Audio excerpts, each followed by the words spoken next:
A ver, en los márgenes de la historia religiosa hay textos que cuentan historias demasiado extrañas, ¿no? Historias que simplemente no encajaron en el canon oficial. Hoy vamos a explorar uno de los más fascinantes, el libro de Enoc.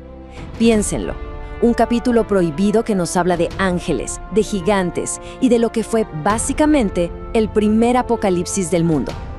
Entonces, la gran pregunta es, ¿qué secretos esconde este libro perdido? ¿Por qué es tan controversial? Vamos a desentrañar un relato que, aunque lo hayan dejado fuera, terminó moldeando por milenios nuestras ideas sobre el cielo, el infierno y, sobre todo, el origen del mal. Bueno, entremos en materia. A ver, este libro se le atribuye a Enoc. ¿Y quién era Enoc? Nada menos que el bisabuelo de Noé, el mismo del que se dice que caminó con Dios y que, en lugar de morir, fue llevado directamente al cielo. Su relato nos transporta a un mundo antes del diluvio, un mundo que no solo estaba poblado por humanos, sino que era el escenario de eventos cósmicos a una escala que cuesta hasta imaginar. Y es aquí donde la cosa se pone interesante.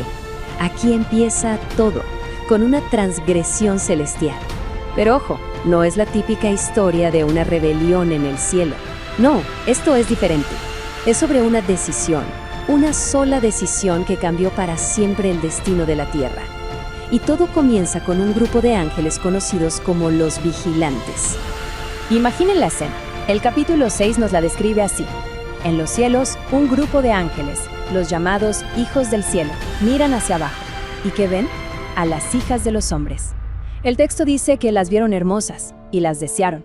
Y ese deseo, ese simple deseo, fue la chispa que encendió todo el caos que estaba a punto de desatarse. Y no estamos hablando de 1 o 2 ángeles rebeldes, no, fueron 200 vigilantes liderados por un tal Semhazá que tomaron una decisión que lo cambiaría todo.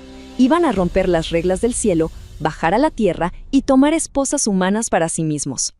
Pero momento, esto no fue una locura del momento, para nada. Fue algo planeado, un pacto. Se juntaron y formalizaron su transgresión con un juramento.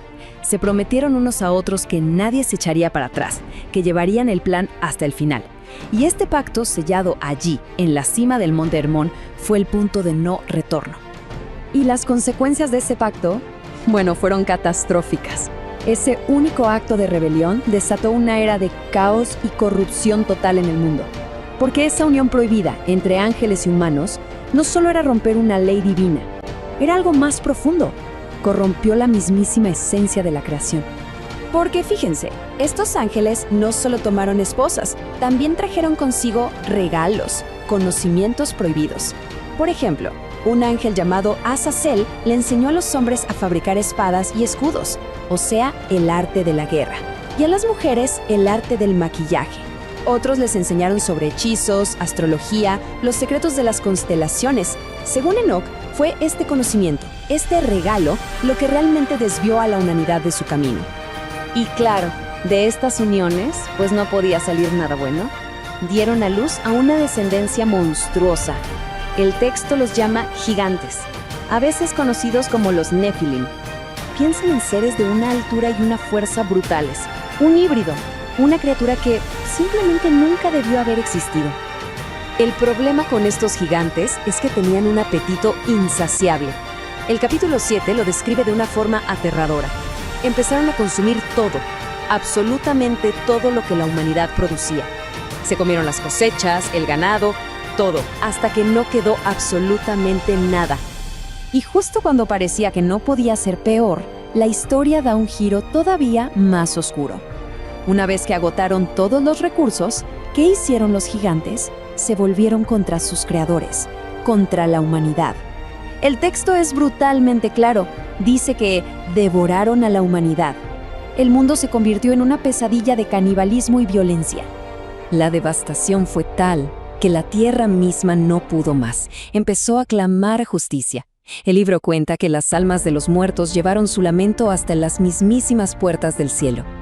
Ya no había orden. El equilibrio cósmico estaba completamente destrozado. Y ante tanto caos, el cielo respondió. Con esto llegamos al tercer acto de la historia, la hora del juicio final. Dios decide intervenir, y no solo para castigar a los ángeles caídos, sino para limpiar, para purgar la tierra de toda la corrupción que ellos habían esparcido. Y la respuesta del cielo no fue un simple castigo, fue una operación divina, casi militar, perfectamente coordinada. A cada arcángel se le asignó una misión específica. A Uriel, advertir a Noé sobre el diluvio que se venía. A Rafael, la misión de atar de pies y manos al líder corruptor, Azazel, y lanzarlo a la oscuridad. A Gabriel, una tarea terrible, hacer que los gigantes pelearan entre ellos hasta destruirse. Y finalmente, a Miguel, el encargo de capturar a Sengiazá y a todos sus cómplices, para encerrarlos en los valles de la tierra hasta el día del juicio final. Pero la historia no termina ahí. La muerte de los gigantes dejó un legado terrible. Porque sí, sus cuerpos físicos fueron destruidos, pero sus espíritus, al ser en parte celestiales, no podían simplemente desaparecer. Según el libro de Enoc, esos espíritus se convirtieron en lo que conocemos como espíritus malignos o demonios, destinados a vagar por la tierra causando problemas hasta el fin de los tiempos. Y esto es clave, porque es una de las primeras explicaciones detalladas sobre el origen de los demonios que tenemos, una idea que va a influir muchísimo en todo lo que vino después. Y así llegamos al final de esta increíble historia, y nos damos cuenta de algo. Aunque el libro de Enoc no esté en la mayoría de las Biblias, su impacto es innegable.